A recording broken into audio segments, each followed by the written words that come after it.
नमस्कार मित्रों, मैं विवेक कुमार त्रिपाठी आपका अपने YouTube channel Pratyush learning centre में बहुत बहुत स्वागत करता हूं। आज हम लोग पुनः प्राचीन भारत के इतिहास से संबंधित प्रश्नों को लेकर के आपके बीच आए हुए हैं। चलिए आज जो भी इम्पोर्टेंट प्रश्न हैं उनके बारे में हम लोग डिस्कशन करते हैं।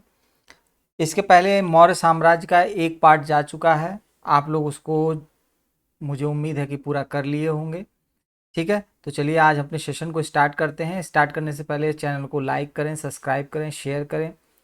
मैं मानता हूँ कि आपको क्वेश्चंस ज़्यादा लग रहे होंगे, लेकिन क्वेश्चन ज़्यादा हैं नहीं दोस्त। अगर आप इसको अच्छे से एक बार कर लेंगे तो लाइफ टाइम फिर आपको दोबारा हिस्ट्री के क्वेश्चनों से संबंधित समस्याएं क्या हो जाएंगी, ख़त्म हो जाएगी। बस आपको एनसीईआरटी एक बार रीडिंग करना रहेगा और इसके बाद आने वाले फ्यूचर में आप जो भी एग्ज़ाम देंगे 100% मैं दावे के साथ कहता हूँ कि आपका इससे बाहर कोई प्रश्न नहीं जाएगा। मैं प्रश्न जो है, लेकिन एनसीईआरटी को पढ़ने के बाद, ठीक है ना। ये प्रश्न क्या करेंगे, आपको एक आधार देंगे जिससे आपकी तैयारी क्या होगी, बहुत ज़्यादा मजबूत हो जाएगी। आपको समझ में आएगा कि कौन कौन सा टॉपिक हमें ज़्यादा पढ़ना है और कितना इम्पोर्टेंट है। तो चलिए शुरू करते हैं। गुजरा लघु शिलालेख जिसमें अशोक का नाम नामोल्लेख किया गया है कहाँ पर स्थित है। दोस्तों जल्दी से, आपके पास 2 सेकंड का समय है, जल्दी से सोचिए कहाँ पर है। देखिए ये जो है ना बहुत बार चर्चा में आया हुआ है, इसलिए इसको आप देख ही लीजिएगा कहाँ पे है। ये ऑप्शन नंबर क्या होगा, बी होगा। केवल वह स्तंभ जिसमें अशोक ने स्वयं को मगध का सम्राट बताया है, ठीक है ना। तो बहुत अच्छा प्रश्न है। तो ऑप्शन नंबर आप देखिए, मस्की का लघु स्तंभ, रुमंदई स्तंभ, क्वीन स्तंभ, भाबरू स्तंभ। ठीक है, तो चलिए आप बताइए इसका सही उत्तर क्या होगा। तो जिसमें स्वयं को बताया है वो है आपका भाबरू। ठीक है ना। अगले प्रश्न की तरफ बढ़ते हैं। कालसी प्रसिद्ध है, कालसी का वर्णन हम लोग एक बार पहले भी क्या है कर चुके हैं। बौद्ध चैत्यों के लिए, फारसी सिक्कों के कारण, अशोक के शिलालेख के कारण, गुप्तकालीन मंदिरों के हेतु। ठीक है ना। तो दोस्तों वो फेमस है आपका अशोक के शिलालेख के कारण। ठीक है ना।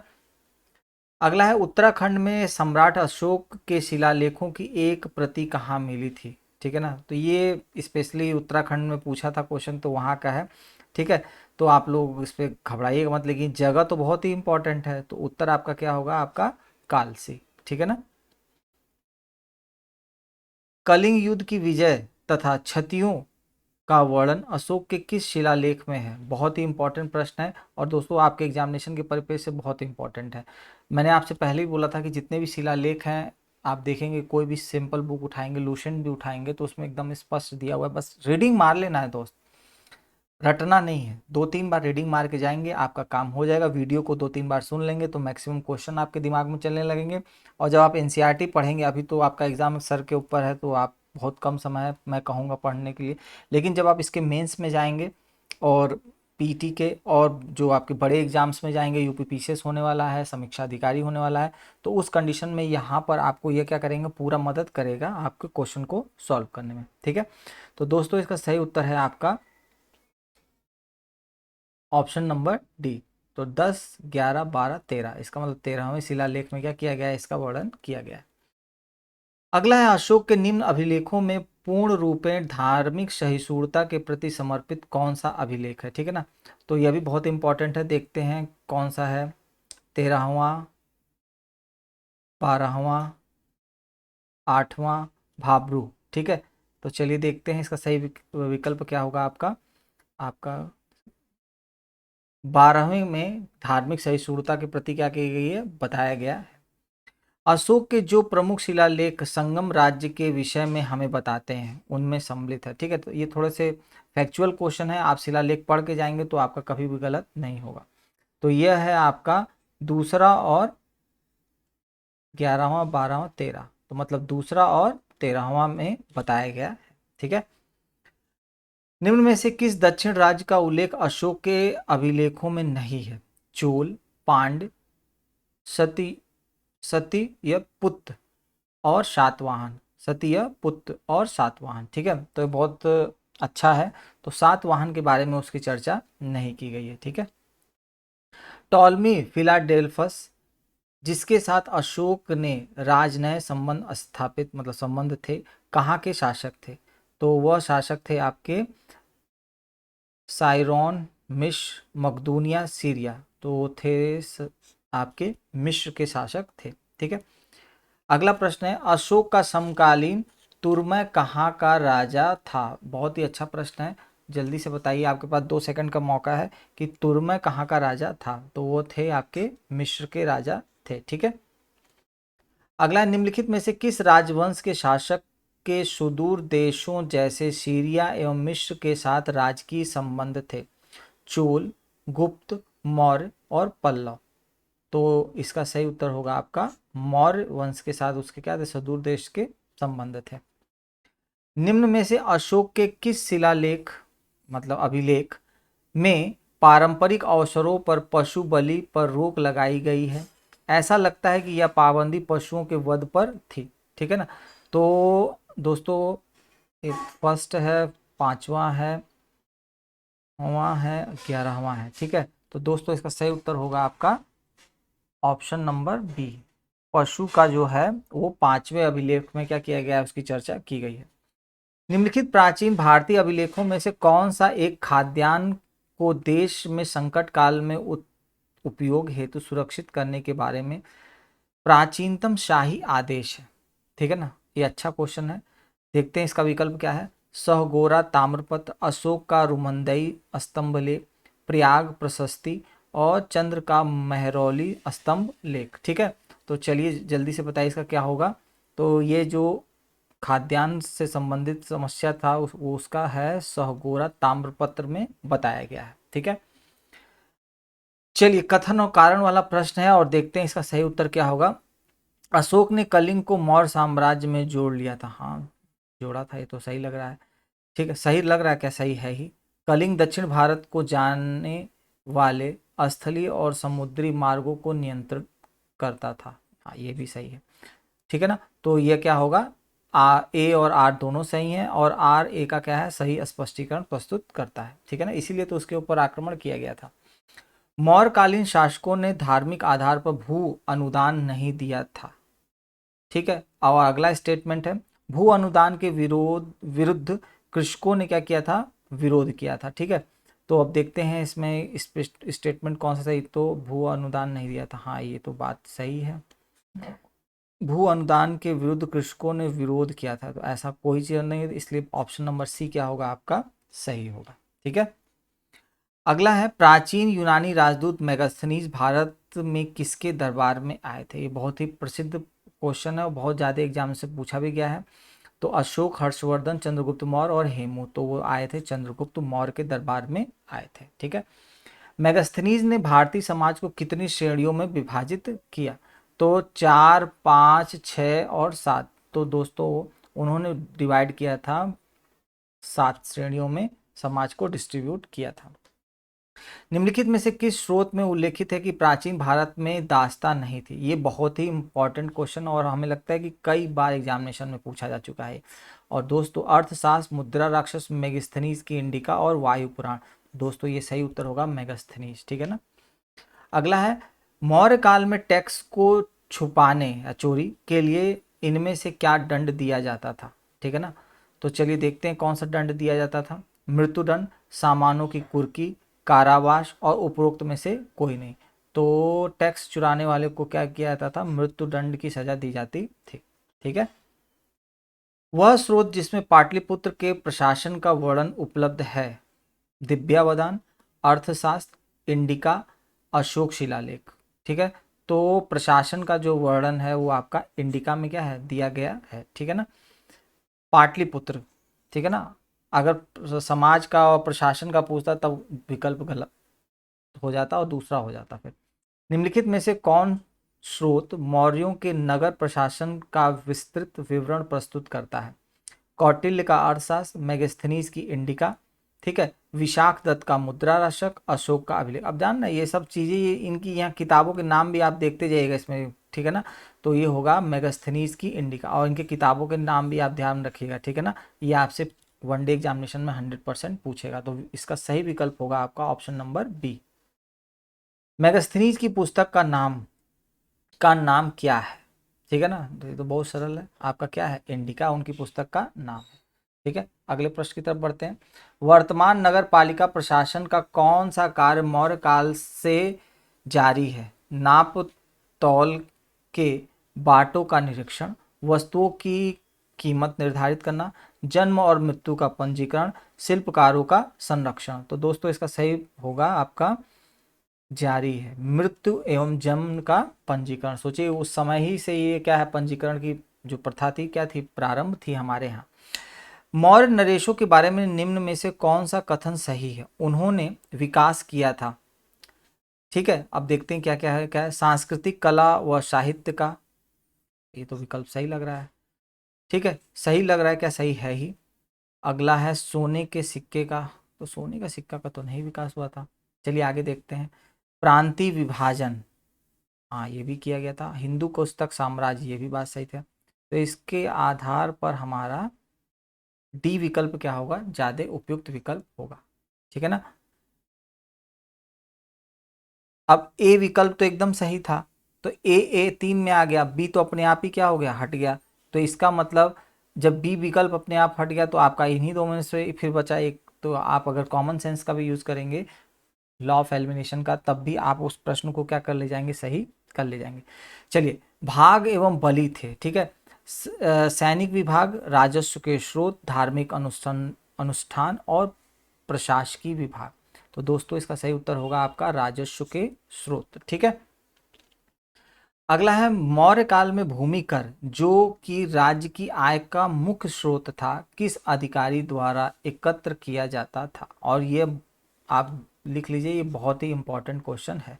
और उसका नाम होगा अग्रोनोमई, शुल्काध्यक्ष, अक्राध्यक्ष, सीता अध्यक्ष। तो ये होगा आपका सीता अध्यक्ष। ठीक है, मौर्य काल में सीता से तात्पर्य।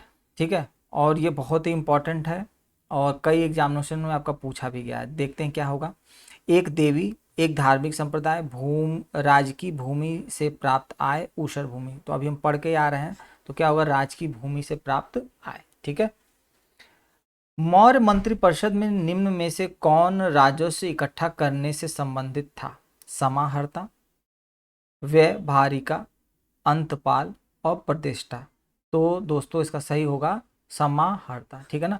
समाहर्ता का आप देखें अर्थ जानते हैं क्या होता है? समाहर्ता अगर आप जाएंगे, जो आपके डीएम एसडीएम होते हैं ना, उन्हीं को समाहर्ता कहा जाता है।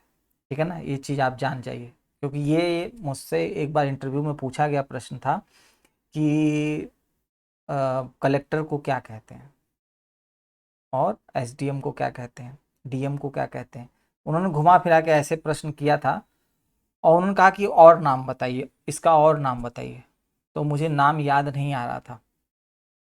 तो फिर जब मुझे नाम नहीं याद आया, तो फिर उन्होंने मुझे मौर्य वंश के बारे में पूछा कि उसके बारे में जानते हो? तो हम कहा हाँ सर जानते हैं। तो उन्होंने बताया कि हाँ उसको समाहर्ता कहा जाता है। और ये समाहर्ता का जो कॉन्सेप्ट है, अगर आप बिहार में जाते हैं तो बिहार पीसीएस की जो भी पोस्टें हैं, वहाँ पर आप देखेंगे कार्यालय के बाद समाहर्ता लिखा रहता है। वहाँ पर यह शब्द आज भी क्या है, प्रयोग में, चलन में है।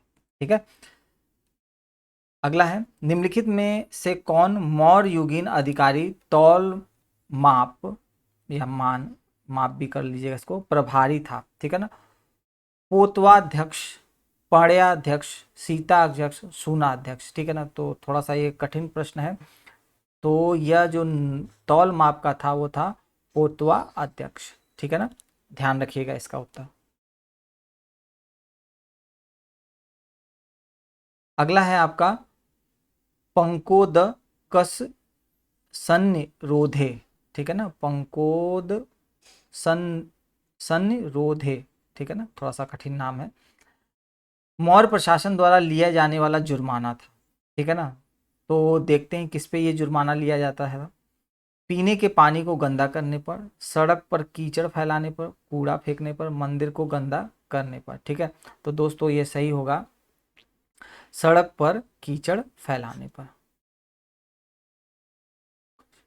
ठीक है ना, आज अगर ये लागू हो जाए तो ज़्यादा अच्छा हो जाए, क्योंकि हमारे यहाँ अधिकार जो है वो क्या है, बहुत सीमित होते जा रहे हैं। अधिकांश लोग तो सब सुबह घर का झाड़ू लगा कर भी रोड पे क्या कर देते हैं, और यह नहीं सोचते हैं कि हम जिस रोड पे झाड़ रहे हैं फिर वो वही रोड का कचरा उड़ कर फिर दोबारा उनके घर में आ रहा है। लेकिन नहीं, झाड़ करके अपना घर साफ कर लेंगे और रोड पे डाल देंगे और फिर वही रोड का कचरा उड़ करके फिर उनके घर में जाता है। चलिए देखते हैं, मौर्य काल में शिक्षा का सर्वाधिक प्रसिद्ध केंद्र था। ये तो हम लोग पढ़े भी हैं क्वेश्चन, तो जल्दी बताइए कौन सा था। वैशाली, तक्षशिला, नालंदा, उज्जैन।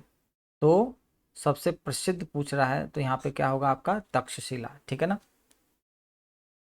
कौटिल्य के अर्थशास्त्र के अनुसार मौर्यकालीन न्याय व्यवस्था में निम्नलिखित न्यायालय अस्तित्व में थे, ठीक है ना। अब देखते हैं कि वहां पे कौन कौन से न्यायालय क्या थे, अस्तित्व में थे।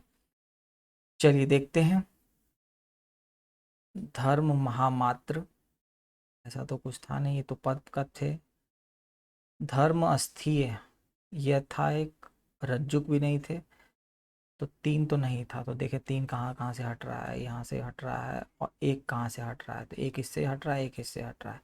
चलिए, हमारा लॉ ऑफ एलिमिनेशन काम कर रहा है, और ऑप्शन डी क्या होगा, इसका सही विकल्प होगा, ठीक है ना। तो धर्म अस्थीर और कंटक कंटक शोधन, ये जो थे आपके न्यायालय से क्या संबंधित थे। भारत में सांस्कृतिक इतिहास के संदर्भ में इतिवृत्तियों, राजवंशीय इतिहासों तथा वीर गाथाओं को कंठस्थ करना निम्नलिखित में से किसका व्यवसाय था, ठीक है। तो चलिए देखते हैं किसका था। श्रमण, परि परिव्राजक, अग्रहारिक और मागध, ठीक है। थोड़ा सा बोलने में दिक्कत हो रही है, लगातार क्लासेस रिकॉर्ड करने के चक्कर में थोड़ा सा प्रॉब्लम आता है कि जब आप लगातार बोलते जाते हैं तो फिर आपका प्रोनाउंसिएशन थोड़ी सी क्या होती है, प्रॉब्लम आती है। तो चिंता मत करिए, थोड़ा सा आप लोग भी एडजस्ट कर लीजिएगा। मैं कोशिश कर रहा हूँ कि आपको सही चीज़ें बताऊँ। तो दोस्तों, इतिहास के संबंध में तो इसका उत्तर होगा आपका मागध, ठीक है ना, वीर गाथाओं को कंठस्थ कराना। अगला है, गांव के शासन को स्वायत्तशासी पंचायतों के माध्यम से संचालित करने की व्यवस्था का सूत्रपात किसने किया। अब देख लीजिए, ये सब पंचायती का व्यवस्था कब से स्टार्ट है। हमारे यहाँ ये सिस्टम जो था कितना पुराना है, और ये है आपका द्रविड़ियों से संबंधित है। जो द्रविड़ थे आपके, वहीं से क्या है, ये लिया गया है। प्राचीन भारत में निम्नलिखित ग्रंथों में से किसमें पति द्वारा परित्यक्त पत्नी के लिए विवाह विच्छेदन की अनुमति दी गई, ठीक है ना। तो देखते हैं, कामसूत्र, मानव धर्मशास्त्र, शुक्र नीतिशार और अर्थशास्त्र। तो इसका सही उत्तर आपका होगा पति द्वारा परित्यक्त उद्यान। तो दोस्तों, इसका सही उत्तर होगा आपका अर्थशास्त्र। अर्थशास्त्र में इस तरह का दिया गया है। निम्नलिखित में से किसमें पुनः विवाह वर्जित है। चलिए देखते हैं, जातक, मनुस्मृति, याज्ञवल्क और अर्थशास्त्र। तो यह पुनः विवाह वर्जित किसमें है, आपका मनुस्मृति में क्या है, पुनः विवाह क्या है, वर्जित है। विदेशियों को भारतीय समाज में मनु द्वारा दिया गया सामाजिक स्तर था। विदेशियों को भारतीय समाज में मनु द्वारा दिया गया सामाजिक स्तर था क्षत्रियों का, ठीक है। इसके बाद व्रात्य क्षत्रियों का, वैश्यों का, शूद्रों का। तो उनको था आपका व्रात्य क्षत्रियों का क्या था, उन्हें स्तर दिया गया था। निम्नलिखित व्यक्ति भारत में किसी न किसी समय आए। चलिए अब देखते हैं, ये इनकी टाइम पीरियड की क्या कर रहा है, बात कर रहा है। तो पहले तो हमारे आए थे मेगास्थनीज, फिर आपके आए थे फाहियान, इसके बाद आए थे आपके हैंसोंग और इत्सिंग। मतलब फाइनली ये ऑप्शन बैठना चाहिए था। देखते हैं किसमें है ये। ऑप्शन नंबर बी में ये विकल्प बैठ रहा है, 3 1 4 2। तो सही विकल्प ये होगा। बहुत ही इंपॉर्टेंट है, इसको जरूर आप लोग इसको क्या कर लीजिएगा, रट लीजिएगा। चलिए देखते हैं, अब ये सूची का प्रश्न है, देखते हैं इस सूची का मिलान करके कि इसमें कौन कौन सा उत्तर क्या होगा, सही होगा, ठीक। तो चंद्रगुप्त, चंद्रगुप्त का होगा सैंड्रोकोटस, ये लोग हम लोग पढ़ भी चुके हैं। फिर है बिंदुसार, बिंदुसार का होगा आपका अमित्र घात, ठीक है। इसके बाद अशोक का होगा प्रियदसी, ठीक है, प्रियदसी ये होगा आपका,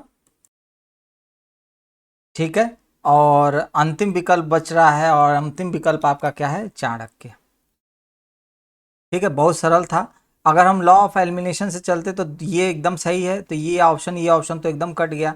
और अशोक का अगर आप मिला लेते और ये दो नहीं भी पता रहता तब भी आप बहुत हद तक क्या हो जाते, एकदम श्योर हो जाते कि इस प्रश्न का क्या उत्तर होगा। तो इस प्रश्न का सही उत्तर होगा आपका ऑप्शन नंबर सी। ठीक है, अगला है अंतिम मौर्य सम्राट था, ठीक है ना, जालौक, अवंती वर्मा, नंदीवर्धन और बृहद्रथ। ठीक है, तो बहुत ही अच्छा क्वेश्चन है और ये हमें लगता है 4-5 बार तो पूछा चुका है। पीसीएस की परीक्षा में ही 5-6 बार दिया हूँ जिसमें लगातार ये प्रश्न आए हुए हैं। तो आपका अंतिम शासक क्या होगा? Option number D is the right answer. अंतिम मौर्य शासक, ठीक है ना, अंतिम मौर्य शासक शासक बृहद्रथ की हत्या उसके प्रधान सेनापति पुष्यमित्र शुंग ने की थी। ठीक है ना, बहुत अच्छा क्वेश्चन है। इसमें कई क्वेश्चन क्या है आपके छिपे हुए हैं। अंतिम शुंग राजा देवभूति की हत्या उसके ब्राह्मण मंत्री वासुदेव कर्ण ने की और उसने राज सिंहासन हथिया लिया। चलिए अब देखते हैं। आंध्र के कौरव राजवंश के अंतिम शासक को पद वंचित किया गया था।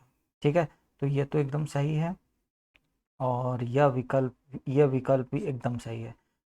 इस विकल्प के बारे में अभी भी कोई ध्यान मुझे नहीं है, लेकिन अगर देखते हैं 1 और 3 का विकल्प किसमें है, तो ऐसा तो विकल्प है नहीं, इसमें 1 और 3 दोनों सम्मिलित है।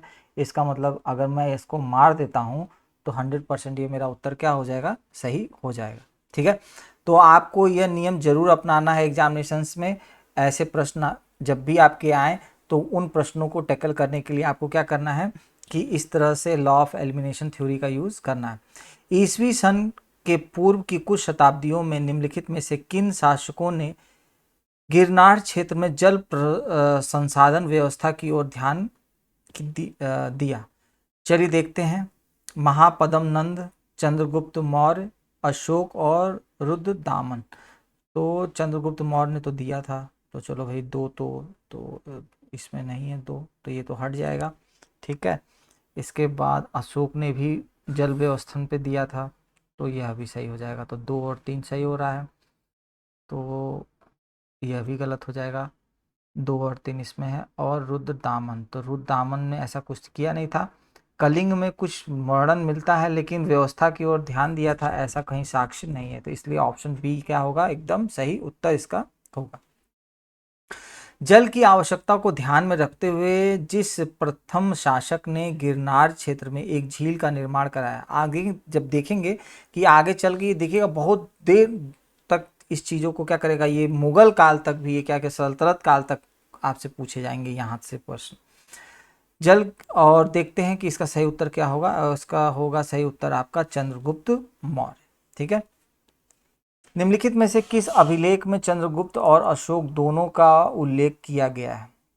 ठीक, तो गौतमीपुत्र सातकर्णी की नासिक प्रशस्ति में, महाक्षत्रप रुद्रदामन का जूनागढ़ अभिलेख, अशोक का गिरनार अभिलेख और स्कंदगुप्त का आपका जूनागढ़ अभिलेख।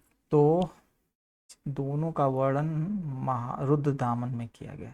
ठीक है ना, तो ऑप्शन बी क्या होगा आपका? एकदम सही विकल्प होगा। निम्नलिखित अभिलेखों में से किसमें अशोक का अभिलेख भी पाया गया है? ठीक है, तो चलिए देखते हैं कि ऐसा किसमें पाया गया है। ठीक है, तो आपका एक सेकंड, थोड़ा सा लाइट चली गई है तो मैं व्यवस्थित कर लूँ 1 सेकंड के लिए।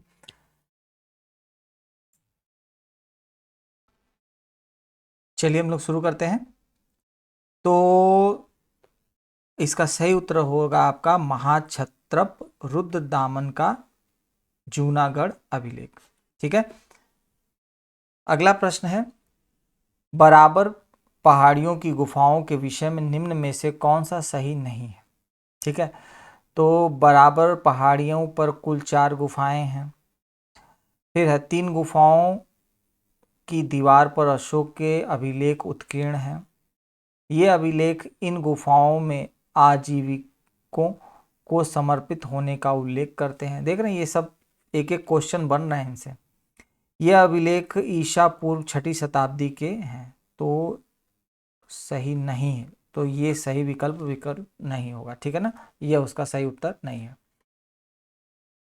अगला है, निम्नलिखित में से कौन सा युग्म सही सुम्मिलित है? लोथल, फिर आपका सारनाथ, राजगिरी और नालंदा। तो चलिए देखते हैं कि इसका सही उत्तर क्या होगा। तो आपका लोथल, एंशियंट डॉकयार्ड, देख रहे हैं इसमें इंग्लिश में नाम दिया हुआ है, गोदीवाड़ा इसको हिंदी में कहते हैं, ठीक है ना। तो ये एकदम सही है, तो ए से तो हमारा हो गया सही काम। देखते एक इसमें किसमें है, इसमें भी है, इसमें भी है, इसमें भी है, तो ये तो नहीं है, तो एक ऑप्शन हमारा खत्म हुआ। Sarnath, first sermon of Buddha, ठीक है, ये भी एकदम सही है। तो चलिए दो देखते हैं कहाँ पे हुआ, इसमें भी दो है, इसमें भी दो है, इसमें भी दो है, तो चलिए यहाँ से नहीं पता चला है। Rajgiri, lion capital of Ashok, ठीक है। फिर है Nalanda, great sea of Buddhist learning, तो ये तो एकदम सही उत्तर है आपका, ठीक है। तो चार, और Rajagiri lion capital of Ashok, ऐसा कुछ भी नहीं है, तो हमारा विकल्प क्या होगा? Option number C is the right answer, ठीक है। तो आज हम अपने सेशन को यहीं पे क्या करते हैं, समाप्त करते हैं।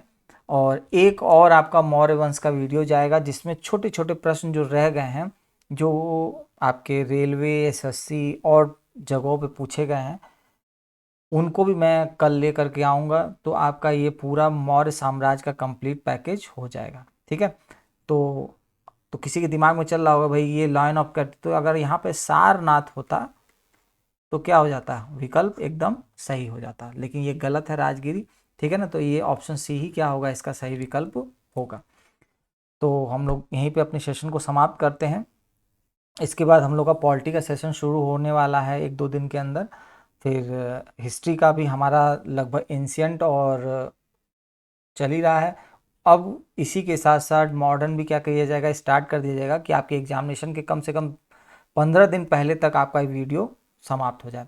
दूसरी बात, कई लोगों ने मुझसे ग्रुप में प्रश्न किया था कि सर हमको पीडीएफ दे दीजिए।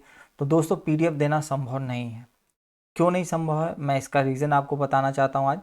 कि पीडीएफ इसलिए नहीं दे पाऊँगा क्योंकि जब मैं पढ़ा रहा हूँ तो इस पीडीएफ में कम से कम 1088 क्वेश्चन है, ठीक है। और उन 1088 क्वेश्चंस में आपके एग्जामिनेशन से संबंधित जो भी इम्पोर्टेंट है मैं उनको ही सेलेक्ट करके पढ़ा रहा हूँ। अगर मैं इसका पीडीएफ आपको भेज दूँ, ठीक है, तो आपको बहुत ढेर सारे क्वेश्चन एक साथ मिल जाएंगे और आपको यह नहीं समझ में आएगा कि कौन सा इंपॉर्टेंट है कौन सा नहीं इंपॉर्टेंट है, क्योंकि इसमें हर तरह के एग्जाम, आज की पीपीटी आप देख रहे हैं, कल पीपीटी फिर से चेंज हो जाएगी। जो जहाँ से इंपॉर्टेंट मिल रहा है मैं वहाँ से उसको कलेक्ट करके आपको पढ़ा दे रहा हूँ। आप मुझसे खुद कहिएगा कि आपने क्या पढ़ा है, तो मेरे पास खुद भी उसका डाटा नहीं है, मुझे अपना ही डाटा दोबारा देखने के लिए फिर से वीडियो देखना पड़ेगा, क्योंकि मैंने एक स्पेसिफाई एग्जामिनेशन को देखते हुए छोटे छोटे क्वेश्चंस को एक जगह कंटेंट को इकट्ठा कर दिया है। अगर मैं इसमें सिविल सर्विसेज आईएएस के क्वेश्चन डाल देता और भी डाल देता तो ये बहुत बड़ा पैकेज हो जाता। इसलिए मैंने कोशिश किया है वही क्वेश्चंस डाले हैं जो आपके एग्जामिनेशन के परिप्रेक्ष्य से क्या है, इंपॉर्टेंट है। तो प्लीज़ पीडीएफ नहीं दे पाऊँगा। अगर आपको टाइम लग रहा है वीडियो देखने में तो यूट्यूब में एक ऑप्शन आता है आपकी स्पीड बढ़ाने का, 1.5x सबसे अच्छी स्पीड होती है, मैं भी वीडियो उसी पे सुनता हूँ, ठीक है। तो आप 1.5x पर करके अपना वीडियो सुनिए। अगर 20 मिनट का वीडियो है आपका तो 10-12 मिनट में वो पूरा वीडियो क्या हो जाएगा, कंप्लीट हो जाएगा। और जब आपको प्रैक्टिस हो जाएगा तो फिर उसकी स्पीड आप 2.0 कर दीजिएगा, तो रिवाइज करने में आपका 6 से 7 मिनट में पूरे क्वेश्चंस क्या हो जाएंगे, रिवाइज हो जाएंगे। और वो ज़्यादा बेस्ट वे है इन कंपेरिजन ऑफ पीडीएफ, ठीक है। तो अपने सेशन को मैं यहीं समाप्त करता हूँ, वीडियो ज़्यादा लंबा ना खिंच जाए। तब तक के लिए जय हिंद, जय भारत।